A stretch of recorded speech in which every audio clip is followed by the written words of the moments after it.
ನಮಸ್ತೆ. ರುದ್ರಾಕ್ಷಿ ಧಾರಣೆ ವಿವರ. ಪ್ರತಿಯೊಂದು ರುದ್ರಾಕ್ಷಿಯು ಅಪಾರ ಮಹಿಮೆಯುಳ್ಳದ್ದು, ಅತ್ಯಂತ ಶ್ರೇಷ್ಠವಾದದ್ದು. ಕಾರ್ಯಸಿದ್ಧಿ, ಶ್ರೀಮಂತಿಕೆ, ಉತ್ತಮ ಜೀವನ, ಆರೋಗ್ಯ ಕೊಡುತ್ತದೆ. ರುದ್ರಾಕ್ಷಿ ಮಾಲೆಯನ್ನು ತಮಗೆ ತಾವೇ ಹಾಕಿಕೊಳ್ಳಬಾರದು. ಹಾಗೆ ಧರಿಸಿದರೆ ತಮಗೆ ತಾವೇ ಆ ಶ್ರೇಯಸ್ಸನ್ನು ಕೋರಿದಂತಾಗುತ್ತದೆ.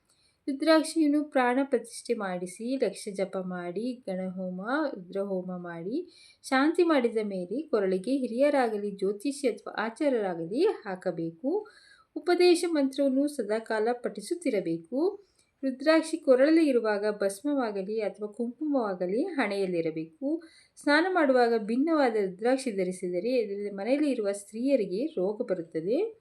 ರುದ್ರಾಕ್ಷಿಯನ್ನು ಸ್ನಾನ ಮಾಡಿದ ಮೇಲೆ ಭಸ್ಮಧಾರಣೆ ಮಾಡಿಕೊಂಡು ಗುರುಗಳ ಧ್ಯಾನ ಮಾಡಿ ಕೊರಳಿಗೆ ಧರಿಸಬಹುದು. ಮೊದಲ ಸಲ ಹಿರಿಯರಿಂದ ಆಚಾರ್ಯರಿಂದ ಧಾರಣೆ ಮಾಡಿಸಿಕೊಳ್ಳಿ. ರುದ್ರಾಕ್ಷಿಯನ್ನು ಬಂಗಾರ ಅಥವಾ ಬೆಳ್ಳಿಯಲ್ಲಿ ಕಟ್ಟಿಸಿ ಧಾರಣೆ ಮಾಡಬೇಕು. ಕೆಂಪು ರೇಷ್ಮೆ ದಾರದಿಂದ ಪೋಣಿಸಿಕೊಂಡು ಧಾರಣೆ ಮಾಡಬಹುದು. ಜೀವನದಲ್ಲಿ ವಿರಕ್ತಿ ಹೊಂದಿದವರು ಬಲಗೈಯಲ್ಲಿ ಕಂಕಣದಂತೆ ರುದ್ರಾಕ್ಷಿ ಧರಿಸಬೇಕು.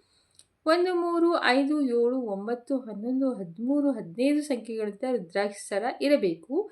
2, 4, 6, 8, 10, 12 ಹೀಗೆ ಸಂಖ್ಯೆಗಳಿರುವ ರುದ್ರಾಕ್ಷಿ ಮಾಲೆ ಧರಿಸುವುದರಿಂದ ಪತ್ನಿಯ ಆರೋಗ್ಯ ಕೆಡುತ್ತದೆ. ಶಿವ ಪಂಚಾಕ್ಷರಿ ಮಂತ್ರ, ದುರ್ಗಾ ಮಂತ್ರ, ಶ್ರೀಚಕ್ರ ಮಂತ್ರ ಪಠಿಸುತ್ತಾ ಇರಬೇಕು.